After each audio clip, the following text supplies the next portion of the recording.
اور رشتہ داروں کو سپورٹر سمجھا جاتا تھا، رشتہ داروں کو وہ کام بنانے والا سمجھا جاتا تھا. لیکن جب حضور اکرم صلی اللہ علیہ وسلم نے سچائی کی حق کی تعلیم دی اور دعوت دی، اور اس وقت کچھ لوگ حضور اکرم صلی اللہ علیہ وسلم کی دعوت پر لبیک کہنے کے لیے کھڑے ہو گئے، تو عجیب و غریب تماشا ہوا. تاریخ نے دیکھا کہ سب سے زیادہ ان لوگوں کو ان کے رشتہ داروں نے ستایا. مکہ مکرمہ میں انہوں نے بیٹھ کے ایک عہد کیا اور کہا یہ جو نئے نئے لوگ مسلمان ہو رہے ہیں ان کو مارنے پیٹنے اسلام سے روکنے کا بہترین طریقہ یہ ہے کہ ہر خاندان والا اپنے رشتہ دار کی خبر لے لے، دوسرے کو مارنے کی نوبت ہی نہ آئے. لہذا ہر خاندان والا وہ اپنے خاندان کے فرد کو پکڑتا، باندھتا، مارتا، اس کو پیاسا اس کو چھوڑ دیتا.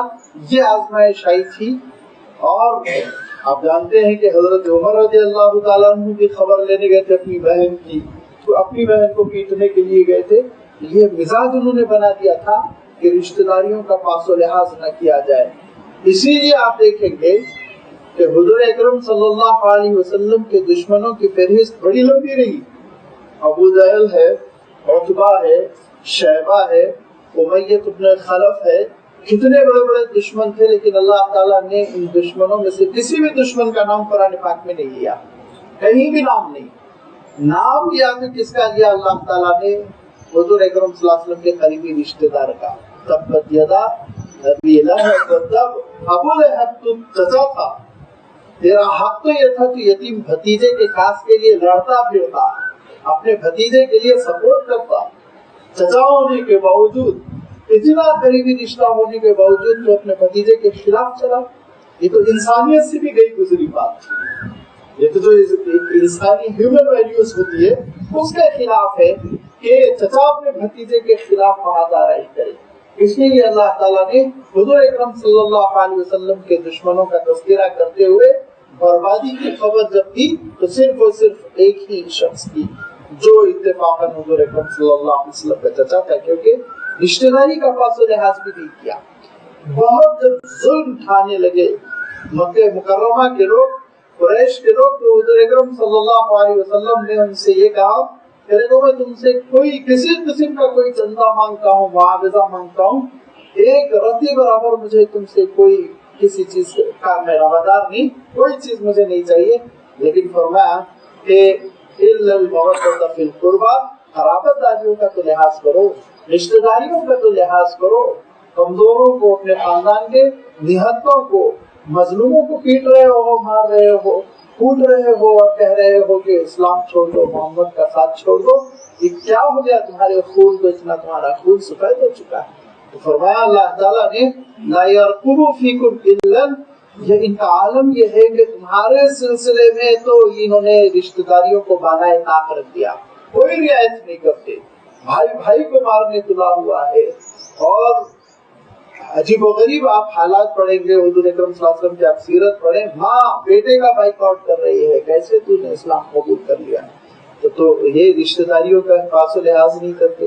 دوسری چیز ولا ذمتن، کوئی وعدہ ہے کہ یہ پورا کر جائیں، ہرگز نہیں. ہر وعدے کو توڑتے ہیں، ہمیشہ وعدے کرتے ہیں، عہد و پیمان کرتے ہیں. ٹھیک ہے ہم تم سے نہیں لڑیں گے، ٹھیک ہے ہم تمہارے ساتھ، اب ٹھیک ہے محبت کے ساتھ رہ لیں گے، جی لیں گے، لیکن تھوڑے دنوں میں پھر معاہدہ توڑیں گے.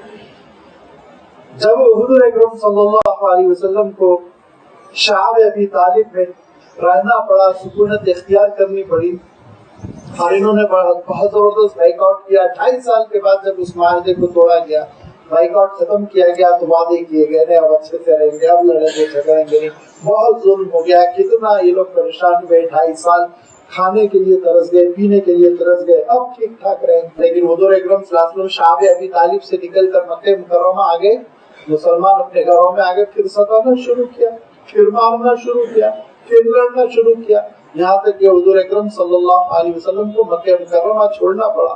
تو کوئی بھی معاہدہ ایسا نہیں ہے جس کو یہ پورا کرتے ہیں. صلح حدیبیہ کے موقع پہ حضور اکرم صلی اللہ علیہ وسلم جب صحابہ کی ایک تعداد کے ساتھ 700 کے قریب صحابہ ہیں ان کے ساتھ حضور اکرم صلی اللہ علیہ وسلم عمرہ کرنے آئے، تو انہوں نے معاہدہ کیا ہم اب جنگ نہیں کریں گے، جو ہونا تھا ہو گیا، مل جل کے رہیں گے. اور ہم آپ کے دشمنوں کا ساتھ نہیں دیں گے، آپ ہمارے دشمنوں کا ساتھ مت دیجیے، ہم آپ کے دوستوں پر ہاتھ نہیں اٹھائیں گے، آپ ہمارے دوستوں پر ہاتھ مت اٹھائیے، سارے معاہدے کر لیے۔ لیکن 1 سال نہیں گزرا، پھر حملے شروع ہو گئے، چرواہوں کو لوٹ رہے ہیں، مار رہے ہیں، بکریاں لے کے بھاگ رہے ہیں، اونٹوں کو لوٹ رہے ہیں، اور جتنے حضور اکرم صلی اللہ علیہ وسلم کے ماننے والے قبیلے ہیں، بالخصوص قبیلے بنی خزاعہ، ان کے اوپر ہاتھ اٹھا رہے ہیں، قتل کر رہے ہیں۔ اب یہ قبیلے والے یہ تو بندش میں ہیں کہ حضور نے کہا کہ تم ان پر تلوار نہ چلاؤ، ان کے خلاف نہ لڑو، یہ بیچارے تو مظلوم پٹ رہے ہیں، اور ان کا عالم یہ ہے کہ کسی قسم کی کوئی اخلاقی ان کے پاس تعلیم نہیں جس کے اوپر چاہے ہاتھ اٹھا رہے ہیں۔ بڑی مصیبت عجیب و غریب صورتحال تھی، تو فرمایا کہ ان کا عالم یہ ہے لا یرقبوا فیکم الا ولا ذمہ، آپ لوگوں کے معاملے میں یہ نہ رشتہ داری کا خیال رکھتے ہیں اور نہ ہی وعدوں کی ذمہ داری پوری کرتے ہیں، یردونکم بافواہہم، اور کوشش کرتے ہیں کہ اپنی چکنی چپڑی باتوں سے آپ کو خوش کر لیں، لیکن وتأبى قلوبہم، دلوں میں ان کے نفرت ہے، دلوں میں انکار ہے، دلوں سے یہ آپ کے دین کا انکار کرتے ہیں، اکثرهم فاسقون، اکثر و بیشتر یہ وعدہ توڑنے والے ہیں، فاسق ہے۔ یہاں فاسق کے معنی ہوا ہے عہد و پیما توڑ دینے والے، وعدہ خلافی کرنے والے۔ اشتروا بآیات اللہ ثمنا قلیلا، ان لوگوں نے اللہ تعالیٰ کی آیتوں کو بیچ کر بہت ہی مختصر سی تھوڑی سی قیمت اس کے عوض میں مول لی۔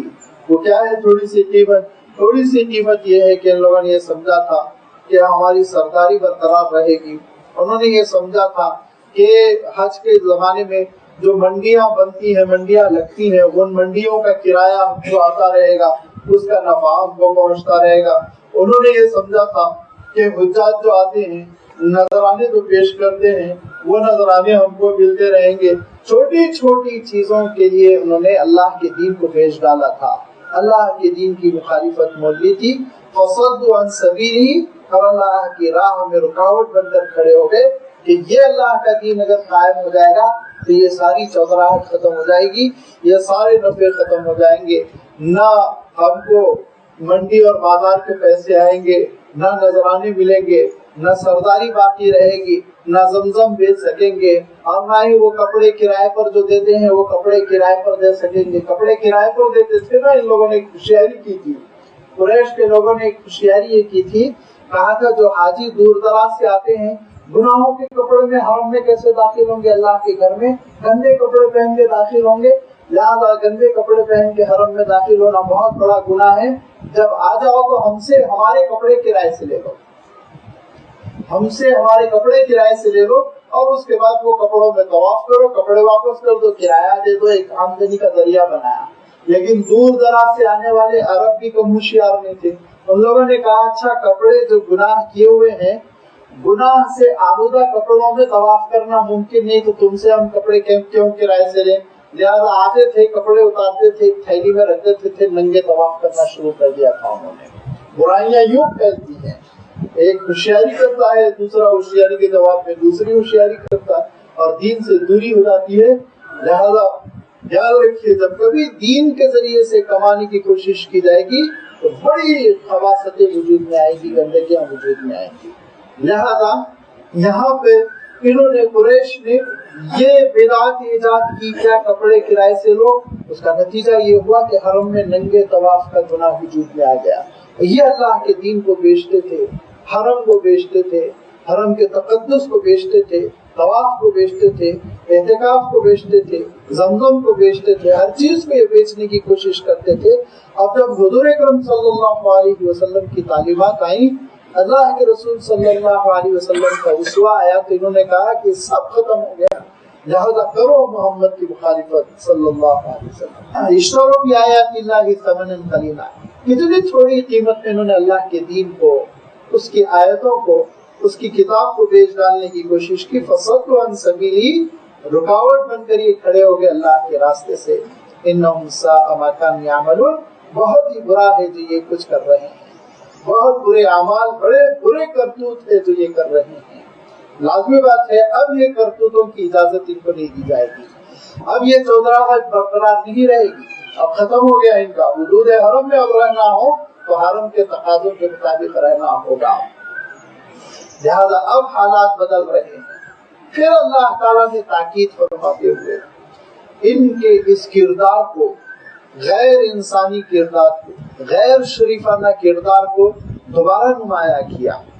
غیر انسانی کردار کیا ہے؟ رشتہ داریوں کا پاس و لحاظ نہیں کرتے. غیر شریفانہ کردار کیا ہے؟ وعدے کر کر کے مکر جاتے ہیں، وعدے کر کر کے وعدہ توڑ دیتے ہیں، جس کی وجہ سے مصیبت لوگوں کو پیش آ رہی ہے. فرمایا لا یرقبون فی مؤمن الا ولا ذمہ. کسی بھی مومن کے سلسلے جس نے ایمان قبول کر لیا، اسلام قبول کر لیا، کسی بھی مومن کے سلسلے میں یہ نہ رشتہ داری کی حفاظت کرتے ہیں اور نہ ذمہ داری نبھاتے ہیں. ہر دو چیزوں میں یہ ناکام ثابت ہوتے ہیں کہ ایمان اگر آ گیا ہے، اسلام آ گیا ہے، تو بس ان کے لیے مصیبت ہو گئی. باقی سب کے لیے بڑے اچھے، شراب پیئیں گے مل جل کے، جوا کھیلیں گے مل جل کے، لیکن جب ایمان کا مسئلہ آ جائے گا، مومن کا مسئلہ آ جائے گا، تو وہ حلق سے نہیں اترے گا، اس کے خلاف ساری محاذیریں کریں گے. اور وہ کیفیت آج بھی آپ دیکھیں گے کہ اہل کفر کے درمیان برقرار ہے کہ آپس میں ایک جٹ، بڑی لڑائیوں کے باوجود آپس میں وہ متحد. جب ایمان کا مسئلہ آ جائے، اسلام کا مسئلہ آ جائے، مومنوں کا مسئلہ آ جائے، تو پھر ان کی جان نکل جاتی ہے. پھر سب مل کے متفق ہو جاتے ہیں، سب مل کے پھر ایک زبان ہو کر ان ایمان والوں کی مخالفت کرتے. تو فرمایا کہ ان کا عالم یہ ہے لا یرقبون فی مؤمن، یہ کسی بھی مومن کے سلسلے میں حفاظت نہیں کرتے، نہ رشتہ داری کی اور نہ ذمہ داری کی. وَأُولَئِكَ هُمُ الْمُعْتَدُونَ، اور یہی حد سے آگے بڑھ کر ظلم و زیادتی کرتے ہیں، یہی ظلم کرتے ہیں، تجاوز کرتے ہیں، پہلے ظلم کا آغاز یہ کرتے ہیں. لیکن پھر اللہ تعالیٰ نے ان کو گنجائش دی فَإِن تَابُوا وَأَقَامُوا الصَّلَاةَ وَآتَوُا الزَّكَاةَ فَإِخْوَانُكُمْ فِي الدِّينِ.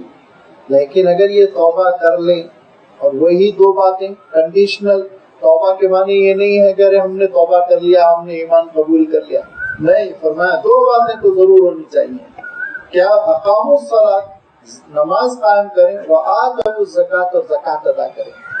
اگر یہ بدنی طور پر اللہ کے دربار میں حاضر ہو رہے ہیں اور مال اللہ کے لیے نکال رہے ہیں اور زکات ادا کر رہے ہیں، تو اس کے معنی یہ کہ یہ پھر کم سے کم اتنے ایمان والے ہیں کہ اب مسلم سوسائٹی کو قبول کر سکتی.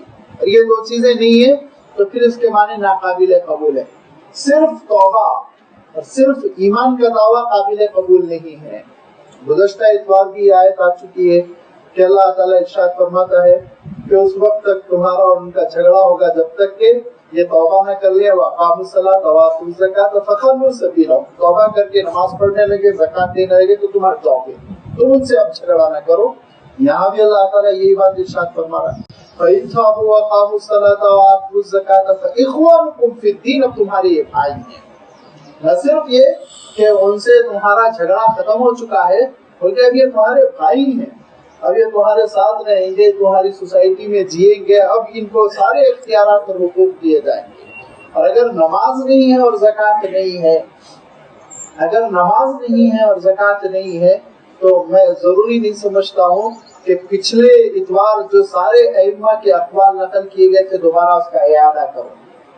پچھلے اتوار ائمہ اسلام کے اقوال آپ کی خدمت میں رکھے گئے تھے کہ اگر نماز نہیں ہے تو اس کے معنی وہ صاحب مسلمان نہیں ہے، آپ کے قبرستانوں میں جگہ پانے کے بھی قابل نہیں ہے. سب سے نرم جو رویہ ہے، سب سے نرم جو موقف اپنایا گیا وہ یہ کہ اگر نمازی نہیں ہے تو اس کو آپ گرفتار کریں، 3 دن آپ اسلامی مملکت میں اس کو اسلام کی نماز کی تربیت دیتے رہیں، نماز کی دعوت دیتے رہیں. 3 دنوں کے اندر وہ پابند ہو گیا فبیہا، ورنہ موصوف کی گردن اڑا دیجیے اور لے جا کے کسی جنگل میں ان کی تدفین کر دیجیے، کیونکہ وہ مرتد ہو چکا ہے، مسلمان نہیں ہے. یہ سب سے نرم موقف ہے. یہ وہ نماز ہے جس کے سلسلے میں حضور اکرم صلی اللہ علیہ وسلم فرمایا کرتے تھے کہ یہی فرق کرنے والی چیز ہے اسلام اور کفر کے درمیان. اسلام اور کفر کے درمیان جو خط فاصل ہے، فرمایا اللہ کے رسول صلی اللہ علیہ وسلم نے، وہ نماز ہے. تو نماز ہمارے پاس آج کل بہت سارے دانشور ہیں، اور وہ دانشوروں کا عالم یہ ہے کہ لازمی بات ہے، وہ دانشوروں کا عالم یہ ہے کہ انہوں نے یہ ساری کی ساری دانشوری سیکھی ہے اردو لٹریچر سے، انگلش لٹریچر سے، قرآن مجید سے تو زندگی میں ایک بار بھی استفادہ نہیں کرتے، تو ان کے اندر شعور دانشور نہیں ہے، شعور بالغ نہیں ہے ان کا۔ عالم یہ ہے کہ کوئی شخص ایمان کا دعویٰ کر دیا، اس کو ہائی لائٹ کرتے ہیں، اس کو لے کے گھومتے ہیں، اس کی تصویریں چھپاتے ہیں، اس کی شان میں قصیدے کہتے ہیں، حالانکہ وہ نہ نماز قائم کر رہا ہے نہ زکوٰۃ دے رہا ہے، آپ کو الو بنا رہا ہے۔ بعد میں پتہ چلتا ہے کہ جتنا آپ نے اس سے فائدہ اٹھایا اس سے ڈبل ٹبل وہ آپ سے فائدہ اٹھا چکا ہے، اپنا الو وہ سیدھا کر چکا ہے۔ یہ شعور کی تربیت اس لیے نہیں ہے کہ اللہ کی کتاب سے تعلق نہیں ہے۔ اگر اللہ کی کتاب سے تعلق ہوتا تو ان کو پتا چلتا کہ سب سے پہلی شرط نماز قائم کرنا ہے۔ ایمان کے بعد سب سے بڑا مطالبہ یہ ہے کہ نماز قائم کرنا۔ جو نماز نہیں قائم کر رہا وہ ہمارا بھائی نہیں، جو نماز قائم کر رہا وہ ہمارا بھائی ہے۔ فرمایا فَإِنْ تَابُوا وَأَقَامُوا الصَّلَاةَ وَآتَوُا الزَّكَاةَ فَإِخْوَانُكُمْ فِي الدِّينِ، اب یہ تمہارے بھائی ہیں۔ اب میں یہ بھی کہہ چکا ہوں کہ حضرت ابوبکر صدیق رضی اللہ تعالیٰ عنہ نے ارشاد فرمایا تھا کہ جو صرف نماز قائم کرے اور زکوٰۃ نہ دے تو میں اس سے لڑوں گا، اس لیے لڑوں گا اور زکوٰۃ لے کے چھوڑوں گا اس لیے کہ اللہ تعالیٰ نے ارشاد فرمایا فَإِنْ تَابُوا وَأَقَامُوا الصَّلَاةَ وَآتَوُا الزَّكَاةَ۔ کم سے کم اسلام یہ ہے کہ نماز قائم کرے اور زکوٰۃ ادا کرے، اور اگر وہ نماز ادا کر رہا ہے اور زکوٰۃ ادا نہیں کر رہا ہے اس کے معنی ہے کہ وہ پورا مسلمان نہیں، لہٰذا میں اسے جھگڑا کروں گا، لے کے چھوڑوں گا زکوٰۃ۔ تو اللہ تعالیٰ ارشاد فرماتا ہے کہ دیکھو انہوں نے نہ رشتہ داری کا پاس و لحاظ رکھا، نہ انہوں نے وعدوں کو پورا کیا، اور وہ آگے بڑھ کر تم پر ظلم کرتے رہے۔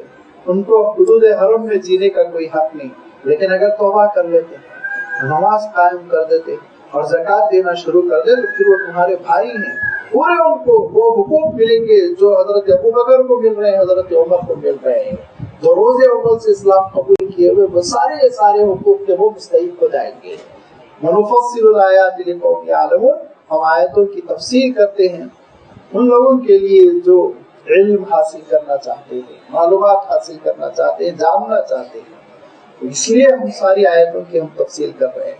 وَإِن نَكَثُوا، لیکن اگر وہ وَإِن نَكَثُوا أَيْمَانَهُم مِّن بَعْدِ عَهْدِهِمْ، اگر وہ اپنے وعدوں کو توڑ دیتے ہیں، وعدہ خلافی کرتے ہیں، وعدہ کر لینے کے بعد، عہد کر لینے کے بعد عہد کو پورا نہیں کرتے، اور پھر دوسری بات یہ وَطَعَنُوا فِي دِينِكُمْ، اور تمہارے دین پر حملے کرتے ہیں، تمہارے دین پر اعتراضات کرتے ہیں، فَقَاتِلُوا أَئِمَّةَ الْكُفْرِ، تو ایسے کفر کے لیڈروں پر، سرداروں پر ان کے اللہ تعالیٰ ناراضگی کا اظہار کرتے ہوئے ارشاد فرماتا ہے فَقَاتِلُوا أَئِمَّةَ الْكُفْرِ، ایسے کفر کے سرداروں کے خلاف تم جنگ کرو، ختم کر دو ان کو۔ إِنَّهُمْ لَا أَيْمَانَ لَهُمْ، حقیقت یہ ہے کہ ان کا وعدہ نہیں ہے، حقیقت یہ ہے کہ ان کا عہد نہیں ہے۔ لَعَلَّهُمْ يَنْتَهُونَ، جب تک کہ تم ہاتھ میں تلوار نہیں اٹھاؤ گے، یہ رکنے والے نہیں، یہی حرکت کرتے رہیں گے۔ وعدہ کر چکے، کہہ رہے ہیں کہ نہیں ہم امن کے ساتھ رہیں گے، کہہ رہے ہیں کہ ہم سلامتی کے ساتھ رہیں گے، اب ہم غریبوں کو، اب ہم کمزوروں کو، اب ہم بے سہارا لوگوں کو نہیں چھیڑیں گے، اب ہم آزادی رائے کا احترام کریں گے، اب ہم اجازت دیتے ہیں جو اللہ کے دین کو قبول کر رہا ہے قبول کر لے، اس دین پر جیے، ہم ان کو نہیں چھیڑیں گے، یہ وعدہ کر لیتے ہیں۔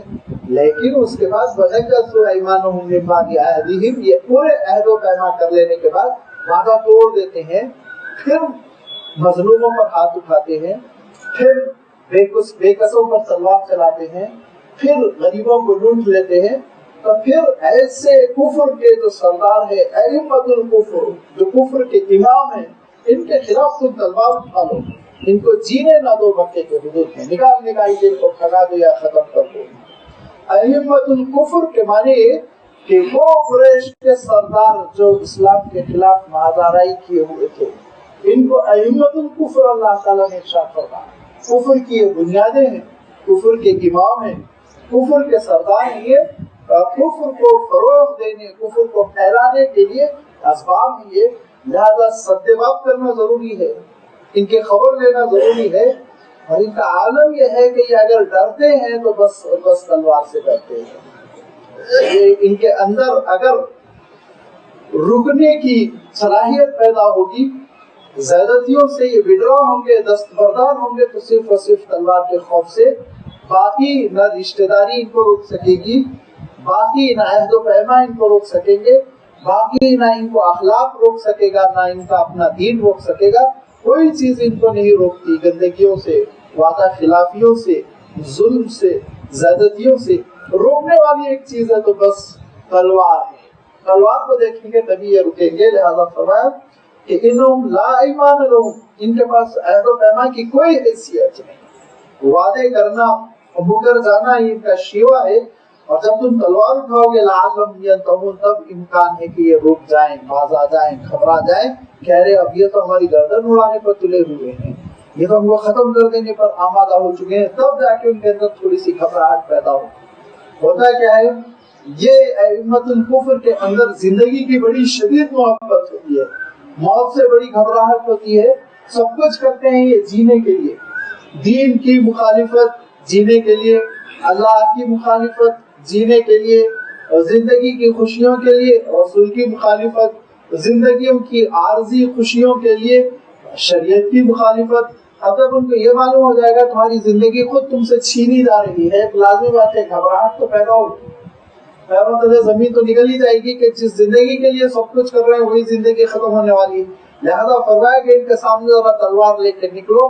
جب تلوار لے کے نکلو گے تو معلوم ہو جائے گا کہ یہ وعدہ خلافی کیا چیز ہے، مظلوموں پر ظلم کرنا کیا چیز ہے، رشتہ داریاں کو باز و لحاظ نہ کرنا کیا چیز ہے. ذرا ان کو اس وقت اندازہ ہوگا. فرمایا الا تقاتلون قوما نکثوا ایمانکم، کیا تم ان لوگوں سے نہیں لڑنا چاہ رہے ہو، کیا تم ان سے قتال نہیں کرنا چاہ رہے ہو، کیا تم ان سے جنگ نہیں کرنا چاہ رہے ہو جنہوں نے بار بار عہدوں کو توڑا. وہموا باخراج الرسول، اور رسول کو ان کے شہر سے نکالنے کا انہوں نے ارادہ کیا، رسول کو شہر بدر کرنے کا انہوں نے فیصلہ کیا. حضور اکرم صلی اللہ علیہ وسلم کو، جن کو مکہ مکرمہ میں رہنے کا پوری انسانیت کو سب سے زیادہ حق تھا کہ وہ اپنی تعلیم کی وجہ سے بھی، وہ اپنے نسب کی وجہ سے بھی، ہر دو وجہ سے سب سے زیادہ حقدار تھے کہ حرم شریف کے حدود میں رہیں. حضرت ابراہیم علیہ السلام کے فرزند حضرت اسماعیل علیہ السلام کا جو خانوادہ تھا، اس خانوادے کا جو ممتاز ترین قبیلہ تھا وہ قبیلہ قریش، اور اس قبیلہ قریش کا جو سب سے اچھا خاندان تھا وہ خاندان بنی ہاشم، اور اس خاندان بنی ہاشم کا جو سب سے پیارا فرد تھا، سب سے اچھا فرد تھا وہ محمد عربی. لیکن انہوں نے محمد کو خود صلی اللہ علیہ وسلم مکہ مکرمہ میں نہیں رہنے دیا، نکال کر چھوڑا مکہ مکرمہ سے. تو اس کے بعد یہ مکہ مکرمہ میں رہنے کے قابل ہیں. گندے جو ننگے طواف کو گوارا کرتے ہیں، وہ لوگ جو اللہ کو چھوڑ کر لکڑیوں کے ٹکڑوں کو پکار رہے ہیں، یہ حدود حرم میں رہنے کے قابل ہیں. تو فرمایا کہ کیوں تم ان سے جنگ نہیں کرنا چاہتے ہو، کیوں تم ہاتھ روکنا چاہتے ہو. بہت ہو گئی ہمدردی، بہت ہو گئی رعایت، بہت ہو گئی انسانیت، بہت ہو گیا اخلاقیات کا درس. اب آپ تلوار اٹھاؤ. الا تقاتلون قوما، کیا تم ان سے جنگ نہیں کرو گے اس قوم سے جنہوں نے عہد و پیمان کو توڑا. وہموا باخراج الرسول، اور رسول کے شہر بدر کرنے کا فیصلہ کیا. وَهُمْ بَدَؤُوكُمْ أَوَّلَ مَرَّةٍ، جنگ انہوں نے شروع کی، تم نے شروع نہیں کی. مارنا انہوں نے شروع کیا، کاٹنا انہوں نے شروع کیا. مکہ مکرمہ سے نکال دیا تم کو، اپنے گھروں میں چین سے نہیں بیٹھے، مدینہ منورہ پر حملہ کرنے کے لیے آئے، بدر میں لڑے. اس کے بعد سے واپس ہوئے تو اپنے گھروں میں چین سے نہیں بیٹھے، مدینہ منورہ پر حملہ کرنے آئے، احد کے میدان میں لڑے. اس کے بعد گھروں میں واپس گئے تو چین سے نہیں بیٹھے، پھر نکل کر آئے اور غزوہ احزاب کی شکل میں وہ جنگ ہوئی جس میں مدینہ منورہ کے اطراف گڑھا کھودنا پڑا. اتنی لمبی چوڑی خندق کہ مدینہ منورہ کے لوگوں کی حالت خراب ہو گئی، کھودتے چلے جا رہے ہیں، کھودتے چلے جا رہے ہیں. غلے کی کمی ہو گئی، فاقہ ہے، 3 دن سے کچھ کھائے ہوئے نہیں ہے. ہر ایک کو متعین کر دیا گیا اتنے فٹ تم کو کھودنا ہے، اتنے فٹ تم کو کھودنا ہے. اور مسلمان تو مسلمان، اللہ کا رسول خود گڑھا کھود رہا ہے، اس کی داڑھی خود غبار آلود ہو چکی ہے. اس کی بھوک کا عالم یہ کہ پیٹ پہ پتھر بندھے ہوئے ہیں، سیدھا کھڑا ہونا مشکل ہو گیا ہے. اس عالم میں وہ اپنے بچاؤ کے لیے تڑپ رہے ہیں، مر رہے ہیں. اور یہ ہے کہ گاتے ہوئے اور ڈھول بجاتے ہوئے، عورتوں کو نچاتے ہوئے 10,000 کی شکل میں تم پہ حملہ آور ہوئے. وہ تو اللہ تعالیٰ کی مدد تھی، ورنہ مدینہ منورہ کو ختم کر دیے ہوتے. یہ اینٹ سے اینٹ بجا دیے ہوتے مدینہ منورہ کی، وہ تو اللہ تعالیٰ کی غیبی مدد تھی کہ ان پر ایسی ہوائیں بھیجی کہ ان کے خیمے اکھڑ گئے، ان کے جانور بھٹک گئے، ان کی ہانڈیاں الٹ گئی اور ان کو واپس بھاگنا پڑا، کوئی انسانی طاقت تھوڑی روکا تھا ان کو، یہ اللہ تعالیٰ کی غیبی طاقت و نصرت تھی جو مسلمانوں پر نازل ہوئی۔ اس کے بعد ان کو کیا حق رہ گیا کہ اب یہ ہمدردی کی بات کریں، اب یہ محبتوں کی بات کریں، اب یہ انسانیت کی بات کریں؟ ان کو نکال کے بہت پہلے پھینک دینا چاہیے تھا، لیکن اللہ کے رسول صلی اللہ علیہ وسلم غزوہ خندق کے موقع پہ جب یہ پلٹ کے بھاگ رہے تھے، اس وقت فرمایا کہ بس اب آخری بار ہے ان کا حملہ، اب یہ حملہ نہیں کر سکیں گے انشاءاللہ۔ اب اللہ تعالیٰ نے ان کی مہلت پوری کر دی، اب آئندہ سال ہم چلیں گے۔ حضور اکرم صلی اللہ علیہ وسلم پوری جنگی تیاریوں کے ساتھ جاتے اور مکہ مکرمہ پر حملہ کر دیتے تو یہ کافی تھا، لیکن اللہ کے رسول صلی اللہ علیہ وسلم نے ہمدردی کی، صرف عمرے کا ارادہ فرمایا، ہتھیار نہیں لے گئے، قربانی کے جانور لے گئے، ننگے طواف کرنے کے لیے تو تمہاری طبیعتیں گوارا کرتی تھی، لیکن محمد عربی اپنے ساتھیوں کے ساتھ آئے، طواف کرنا چاہ رہے ہیں، عمرہ کرنا چاہ رہے ہیں تو گوارا نہیں کیا، روک دیا، حدیبیہ سے واپس کر دیا۔ حضور اکرم صلی اللہ علیہ وسلم راضی ہو گئے، تیار ہو گئے، جو انہوں نے شرطیں رکھی ان شرطوں کو قبول کر لیا، پھر شرطیں توڑنے لگے، پھر منمانی کرنے لگے۔ حضور اکرم صلی اللہ علیہ وسلم کے لیے اب یہ کافی جواز تھا کہ اس بنیاد پر کہ انہوں نے حدیبیہ کا معاہدہ توڑا، حملہ کر کے تہس نہس کر دیتے، کہ گھروں کو جلا دیتے، ان کو نکال کر پھینک دیتے، لیکن نہیں گئے۔ حضور اکرم صلی اللہ علیہ وسلم مکہ مکرمہ اس شان سے، اب 10,000 کا لشکر ہے، لیکن اعلان کر رہے ہیں اور اپنے سپاہیوں کو حکم دے دیا، بلند آواز میں پکارو، الیوم یوم المرحمہ، معافی کا دن ہے، اور کہو ایسے ہی جیسے یوسف علیہ السلام نے اپنے بھائیوں کے سلسلے میں کہا تھا، لا تثریب علیکم الیوم، تمہاری آج کوئی گرفت نہیں، تم پر آج کوئی سرزنش نہیں، معافی کا دن ہے، ہم معاف کر رہے ہیں۔ کعبۃ اللہ کے اگر حدود میں بیٹھ جاؤ معاف، ابو سفیان کے گھر میں بیٹھ جاؤ معاف، اپنے گھروں کو لاک کر لو اندر سے معاف، ہر طرف سے معافی کا اعلان فرمایا اللہ کے رسول صلی اللہ علیہ وسلم نے۔ اب اس کے بعد سے اب بھی اگر باز نہیں آؤ گے، اب بھی وہی پکانیاں کرو گے، اب بھی وہی بدماشیاں کرو گے، ایسے ہی دندناتے ہوئے زمین پہ پھرو گے تو تھوڑی تم کو اجازت دی جائے گی۔ اب اللہ کا حکم ہے کہ اب تو تم ان سے جھگڑا کرو، اتخشونہم، تم ان کی رعایت کرتے ہو، ڈرتے ہو نہیں۔ اللہ احق ان تخشوہ، اللہ سے ڈرو، جب اس کا حکم آ جائے تو اس کا حکم پورا کرو، ان کنتم مؤمنین، اگر تم ایمان والے ہو۔ قاتلوہم، قتل کر دو ان کو، ایسے قتل کرو کہ اللہ تعالیٰ ارشاد فرماتا ہے کہ یہ کسی کونے میں، کسی دیوار کے پیچھے، کسی پتھر کے نیچے، کسی چٹان تلے تم کو مل جائیں تو جہاں مل جائیں وہ خذوہم واحصروہم وقعدوا لہم کل مرصد، جہاں تم کو مل جائے کھان لگا کے بیٹھو، اب ختم کر دو۔ قاتلوہم، ان کے خلاف قتال کرو، جنگ کرو۔ یعذبہم اللہ بایدیکم، اب وقت آ گیا ہے کہ اب 23 سال کے بعد اللہ تعالیٰ پر عذاب جاری کرنا چاہتا ہے۔ یہ عذاب حضرت نوح علیہ السلام کی نافرمان قوم پر پانی کے سیلاب کی شکل میں آیا تھا، یہ وہی عذاب ہے جو حضرت ہود علیہ السلام کی نافرمان قوم کے اوپر، جو حضرت ہود علیہ السلام کو ستا رہے تھے، آندھی اور زبردست قسم کی ایسی آندھی جس میں سب کے سب اڑ گئے، براخچے اڑ گئے ان کے، وہ شکل میں آیا تھا۔ یہ وہی عذاب جو حضرت صالح علیہ السلام کی نافرمان قوم پر زلزلے کی شکل میں آیا تھا، یہ وہی عذاب ہے۔ جو فرعون پر ڈوبتے غرق کرنے کی شکل میں آیا تھا، یہ وہی عذاب ہے جو اللہ تعالیٰ نے حضرت لوط علیہ السلام کی نافرمان قوم پر پتھروں کی بارش کے ذریعے لایا تھا۔ لیکن اب ان نافرمانوں کے لیے اللہ تعالیٰ نے عذاب کی شکل بدل دی اور فرمایا یعذبہم اللہ بایدیکم، تمہارے ہاتھوں کے ذریعے سے اللہ تعالیٰ ان کو عذاب دے گا، تمہارے ہاتھوں کے ذریعے سے اللہ تعالیٰ ان کو ذلیل کرے گا، وَيُخْزِيهِمْ، ذلیل کر کے چھوڑے گا، وَيَنْصُرْكُمْ عَلَيْهِمْ، تمہاری مدد کرے گا ان کے خلاف، وَيَشْفِي صُدُورَ قَوْمٍ مُؤْمِنِينَ، مومنوں کے سینوں کو اللہ تعالیٰ ٹھنڈا کر کے چھوڑے گا۔ 23 سال کے یہ برداشت، قوت برداشت، یہ جواب دے رہی ہے۔ وَيُذْهِبْ غَيْظَ قُلُوبِهِمْ، اور جو مظلوم ہیں وہ مظلوموں کے دلوں میں جو گد و کاوش ہے، جو غیظ و غضب ہے، جو مستقل ظلم سہتے سہتے خاص قسم کی نفرتیں پیدا ہو گئی ہیں، یہ سب غیظ و غضب کو دور کر دے گا، ختم کر دے گا۔ لیکن ایک بات یاد رکھو، وَيَتُوبُ اللَّهُ عَلَى مَن يَشَاءُ. توبہ کر لے تو توبہ قبول کر لے گا. سب کچھ ٹھیک ہے, توبہ کا دروازہ بہرحال بند نہیں.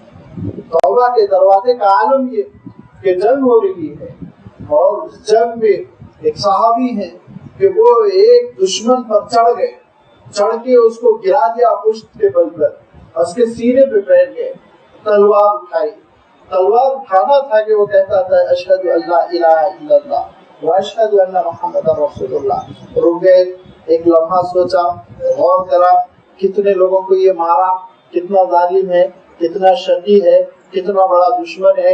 اب بیٹا گر گیا ہے, دب گیا ہے, سینے پہ میں چڑھ چکا ہوں, میری تلوار کی نوک پر اب اس کی گردن میں تو کلمہ پڑ رہا ہے صرف مجھے الو بنانے کے لیے, لہذا تلوار بھونک دی اس کے سینے میں, ختم کر دیا. آگے حضور اکرم صلی اللہ علیہ وسلم سے کہا, وہ بہت بڑا جو ظالم تھا نا اللہ کے رسول, جو بہت بڑا مسلمانوں کے خلاف دشمن, بڑی مہازارائی, بیسیوں کو قتل کیا ہوا, بہت بڑا کافروں کا امام, کافروں کا ساتھی, وہ سرما اس پہلوان کو میں نے اس عالم میں ختم کر دیا کہ جب اس کے سینے پہ میں چڑھ گیا, اس کو شکست میں نے دی تھی. پچھاڑ کر جب میں اس کے اوپر تلوار کا وار کرنے والا تھا تو وہ کہنے لگا اللہ کے رسول لا الہ الا اللہ محمد رسول اللہ. حضور اکرم صلی اللہ علیہ وسلم نے کہا, وہ کہا یہ کہا, ہاں یہ کہا, یہ کہا لا الہ الا اللہ محمد رسول اللہ. جی ہاں کہا. تو پھر کیسے تم نے اس کو قتل کیا تھا, کیسے تم نے قتل کیا؟ اس دن کیا کرو گے جس دن وہ اپنے خون کے ساتھ میدان حشر میں کھڑا ہو جائے گا اور کہے گا کہ میں نے کلمہ پڑھا تھا تب بھی اس شخص نے مجھے قتل کر دیا, تم کیا جواب دو گے؟ اتنا روئے وہ صحابی, اتنا روئے, اور انہوں نے رو رو کے یہ کہا, کاش میں اسلام اب قبول کیا ہوتا, اس جنگ کے بعد قبول کیا ہوتا, پورے اعمال میرے برباد ہو گئے. پھر خیر حضور اکرم صلی اللہ علیہ وسلم نے ان کو بعد میں بلایا اور کہا, دیکھو تم نے سینے کو تو پھاڑ کے ایمان دیکھا نہیں تھا, تم کو یہ فیصلہ نہیں کرنا چاہیے تھا, اس بات تمہاری یہ غلطی نامعلوم ہونے کی وجہ سے معاف کر دی گئی, لیکن توبہ کر لینے کے بعد تم کو حق نہیں رہتا ہے کہ تم کسی کے اوپر پھر ہاتھ چلاؤ. توبہ کر لینے کے بعد تم کو حق نہیں رہتا, لہذا حالات چاہے جیسے ہو جائے, اللہ تعالیٰ ارشاد فرماتا ہے کہ سارے جھگڑوں کے باوجود, اس 25 سالہ تاریخ کے باوجود, مخالفتوں کے باوجود, اگر یتوب اللہ علی من یشاء, توبہ کرتا ہے تو اللہ بھی جس کی چاہتا ہے توبہ قبول کرتا ہے, جس کے لیے اللہ چاہتا ہے توفیق کے راستے کھول دیتا ہے. واللہ عالم حکیم, وہ علم رکھتا ہے اور اس کے پاس حکمت بھی ہے. اس کا علم کا تقاضا یہ ہے کہ ہر توبہ کرنے والے کی توبہ قبول کی جائے, اور اس کی حکمت کا تقاضا یہ ہے کہ جس کو اللہ تعالیٰ سمجھے کہ یہ قابل ہے اسلام کے, اس کو توفیق دے دے توبہ کی. یہ اس کی حکمت کا تقاضا ہے. حضور اکرم صلی اللہ علیہ وسلم نے دعا کی تھی کہ اے اللہ, دو امرین میں سے کسی ایک امر کو آپ اسلام کی توفیق دے. ایک حضرت عمر تھے, ایک ابو جہل تھا. اللہ تعالیٰ کی حکمت جانتی تھی کہ اسلام کے لیے بہترین کون ثابت ہوں گے. حضرت عمر رضی اللہ تعالیٰ عنہ کے سینے کو اللہ تعالیٰ نے اسلام کے لیے کھولا. یہ فرمایا کہ توبہ کے لیے دروازے بھی جو کھولتا ہے اللہ تعالیٰ اس کی حکمت کی بنیاد پر, کہ جو اپنے دلوں کو صاف ستھرا کرنے کی اور اپنے دلوں کو اسلام کے لیے اہل بنانے کی کوشش کرتے, اللہ تعالیٰ بھی ان کو پھر توفیق دیتا ہے. فرمایا دیکھو یہ کشمکش تو جاری رہے گی, اس آزمائش سے تو تم کو گزرنا ہوگا. حاسب تو انتدرکوا ولما یعلم اللہ الذین جاہدوا منکم, کیا تم یہ سمجھتے ہو کہ تم کو ایسے ہی چھوڑ دیا جائے گا, امتحان نہیں لیا جائے گا؟ نہیں, امتحان تمہارا ہوگا, بغیر امتحان تم کو نہیں چھوڑا جائے گا. ولما, ابھی تک اللہ تعالیٰ نے امتیاز نہیں فرمایا. ولما یعلم اللہ الذین جاہدوا منکم, کہ تم میں سے کون ہے جو اللہ کی راہ میں جد و جہد کرنا چاہتا ہے, کون ہے جو اللہ کی راہ میں جہاد کرنا چاہتا ہے, بھیڑنا چاہتا ہے, قربانی دینا چاہتا ہے. لازمی بات ہے جو اللہ کی راہ میں قربانی دے گا, جہاد کرے گا, بھیڑے گا, جد و جہد کرے گا, تو اس کے لیے اللہ تعالیٰ پھر بڑے بلند درجات متعین فرمائے گا. اللہ تعالیٰ اسی لیے تم کو موقع دے رہا ہے کہ کچھ کشمکش ہو اور تم اپنی جوہر دکھا سکو. وَلَمْ يَتَّخِذُوا مِن دُونِ اللَّهِ وَلَا رَسُولِهِ وَلَا الْمُؤْمِنِينَ وَلِيجًا. ابھی امتحان کہاں ہوا؟ یہ بہت بڑا امتحان ہے جس امتحان سے تم کو گزرنا ہے. اور وہ امتحان کیا ہے؟ وہ امتحان یہ ہے کہ اب تک اللہ تعالیٰ نے جانچ نہیں فرمائی تم میں سے ان لوگوں کی جو نہیں بناتے ہیں اللہ کو چھوڑ کر اور اس کے رسول کو اور اس کے مومنین کو چھوڑ کر دیگر لوگوں کو اپنا قریبی ترین ساتھی ولیجا، ولجا کے اصل معنی تو داخل ہونا، لیکن اسی لفظ سے ولیج بنا، ایسا دخیل، ایسا آپ کے ساتھ داخل ہو جائے وہ کہ اس کے اور آپ کے درمیان کوئی فرق اور امتیاز نہ رہ جائے، محبتوں میں، تعلقات میں، رازداریوں میں اور دیگر معاملات میں وہ آپ کا اتنا قریبی ساتھی ہو جائے کہ آپ میں اس میں کوئی امتیاز نہ رہ جائے، اس کو ولیجۃ کہتے ہیں۔ اسی کے لیے اللہ تعالیٰ نے دیگر مقامات پہ ولیون اور اولیاء کا لفظ بھی ارشاد فرمایا کہ دیکھو ایمان والوں کو اس بات کی اجازت نہیں ہے کہ وہ ایسا کسی غیر کو اپنا ہمراز بنا لے، ایسا کسی غیر کو وہ اپنا یار غار بنا لے، ایسا ساتھی بنا لے کہ آپ کے پورے راز سے وہ واقف، آپ کے پورے ہوائی اڈے اس کو معلوم ہے، آپ کے پورے نیوکلیئر پلانٹ اس کو معلوم ہے، آپ کی پوری کمزوریاں اس کو معلوم ہے، تو کسی دن تیور بگڑے تو زندہ چھوڑے گا، آپ کو ٹکڑے ٹکڑے کر رکھے گا۔ عالم اسلام نے بار بار اپنے آپ کو آزمایا ہے، ایسے ساتھی بنا بنا کر اپنے ٹکڑے کیے ہیں، اپنے جسم کو نوجوان کیا ہے، جنہوں نے خوب موقع اٹھایا دوستیوں کا۔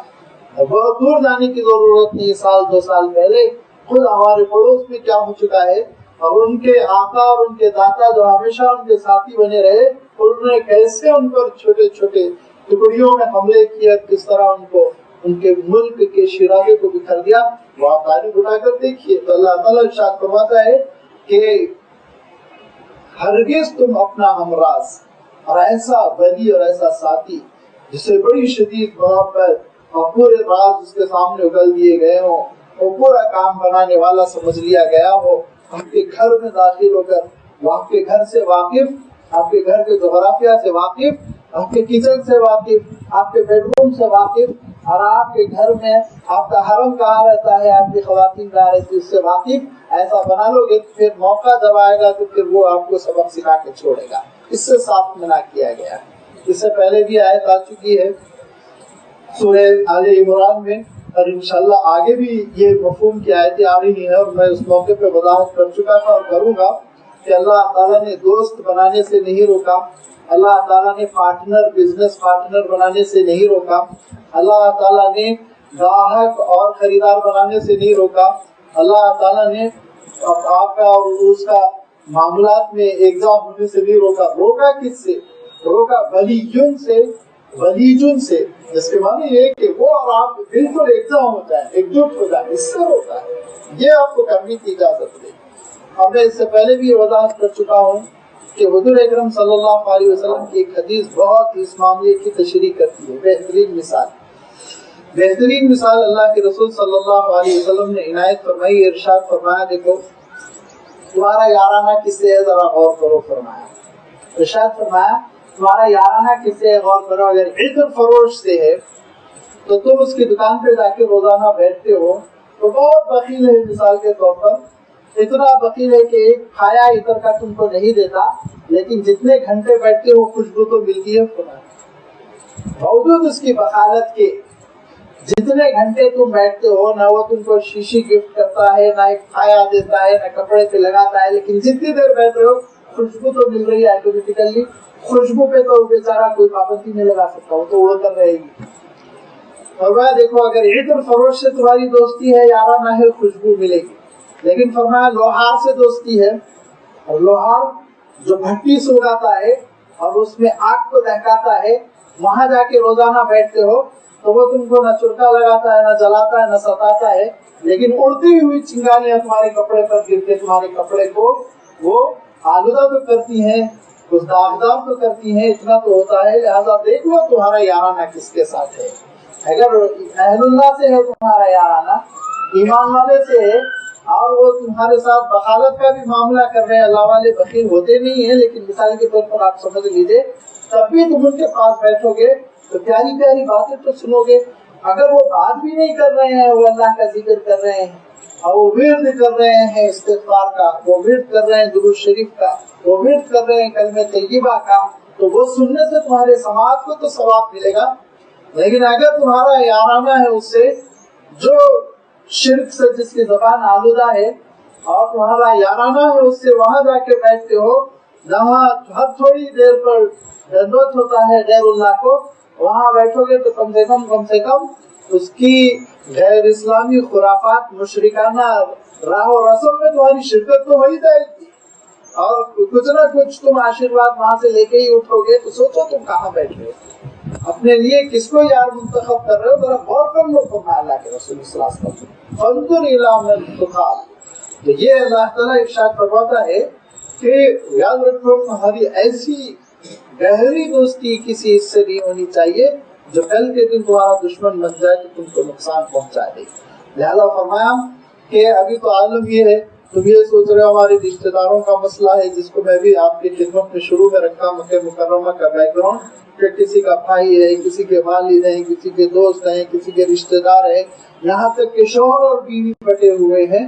تو پھر غیروں میں ابھی تمہارے بڑے ہمدرد جن کو تم بنانا چاہتے ہو، جن کو دوست بنانا چاہتے ہو، جن کے لیے تم جنگ سے باز آنا چاہتے ہو، لڑنے بھیڑنے سے دور ہونا چاہتے ہو، تو فرمایا کہ ابھی اللہ تعالیٰ نے تم کو نہیں آزمایا، نہیں چاہتا کہ وَلَمْ يَتَّخِذُوا مِن دُونِ اللَّهِ وَلَا رَسُولِهِ وَلَا الْمُؤْمِنِينَ وَلِيًّا، کہ تم نہیں چھوڑتے ہو یا چھوڑتے ہو، یعنی تم نہیں اختیار کرو گے اللہ سے ہٹ کے، اس کے رسول سے ہٹ کے، اور اس کے ایمان والے بندوں سے ہٹ کے کسی اور کو دوست اور ساتھی اور یار اور ایسا یار غار جس کے ساتھ بالکل معاملہ لین دین کا ہو۔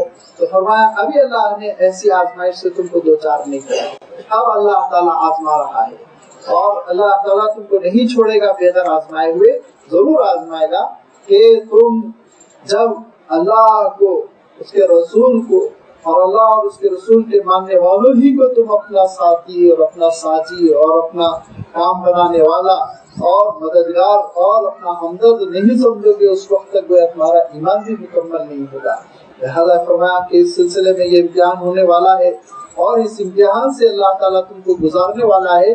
تم نے کیا سمجھا کہ یہ امتحان نہیں ہوگا؟ ضرور ہوگا یہ امتحان، اللہ آزمائے گا کہ اللہ کی محبت پر تم کس کی محبت کو ترجیح دیتے ہو، اللہ محبوب ہے یا پھر تمہارا وہ کافر دوست محبوب ہے، وہ کافر بھائی محبوب ہے، وہ کافر اولاد محبوب ہے جو مکہ مکرمہ میں بیٹھی ہوئی، یہ دیکھے گا۔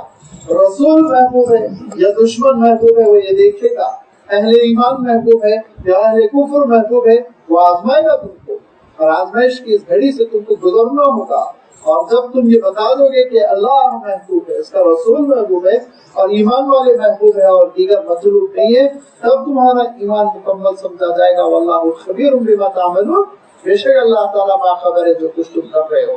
اس چیز کو آنے والی آیتوں میں اللہ تعالیٰ نے دین کی اس حقیقت کو اتنے کھلے لفظوں میں بیان فرمایا کہ اس کے بعد سے کوئی قیل قال کی روایت کی گنجائش نہیں رہے گی۔ اعلان فرمایا قل ان کان آباؤکم وابناؤکم واخوانکم وازواجکم وعشیرتکم واموال اقترفتموها وتجارۃ تخشون کسادها ومساکین ترضونها احب الیکم من اللہ ورسولہ وجہاد فی سبیلہ فتربصوا حتی یأتی اللہ بامرہ۔ کان کھول کر سن لو، تمہارے آبا و اجداد، ابا اور امی، تمہاری آل اولاد، بیٹے اور بیٹیاں، تمہارے بھائی بہن، تمہاری بیویاں اور تمہارے شوہر، یا تمہارا خاندان، تمہارے چچا، تمہارے ماموں اور تمہارے قریبی رشتے دار، یا پھر تمہاری تجارتیں، وہ تجارتیں جن کے ٹھنڈا پڑنے کا تم کو ڈر لگا رہتا ہے، فلاپ ہونے کا ڈر لگا رہتا ہے، وہ مال و دولت جس کو بڑی محنتوں و مشقتوں سے تم نے کمایا ہے، جمع کر کے رکھا ہے، وہ گھر جہاں بڑا تم کو آرام ملتا ہے، جس پر تم مطمئن ہو، یہ ساری چیزیں تم کو محبوب ہے، اللہ محبوب ہے، یہ تم کو فیصلہ کرنا ہوگا۔ اگر اللہ محبوب نہیں ہے اور اس کا رسول محبوب نہیں ہے تو فتربصوا حتی یأتی اللہ بامرہ، اللہ کے فیصلے کو آنے دو، پھر دیکھو یہ گھر بار کیسے چھوڑنا ہوگا، تجارت کیسے چھوڑنی ہوگی، والدین کو کیسے چھوڑنا ہوگا، آل اولاد کو کیسے چھوڑنا ہوگا، کیسے تنہا اللہ کے پاس کفن کے ساتھ سفر ہوگا، ذرا سا اس کا انتظار کرنا۔ اس کے بعد پتا چلے گا کہ کون کام کے تھے اور کون بے مصرف تھے۔ یہ اللہ تعالیٰ نے دونوں انداز میں آگے کے رکوع میں بیان فرمایا، انشاءاللہ وہ آیتیں آئیں گی اور آئندہ ان کی وضاحت آپ کی خدمت میں رکھی جائے گی۔ وآخر دعوانا ان الحمد للہ۔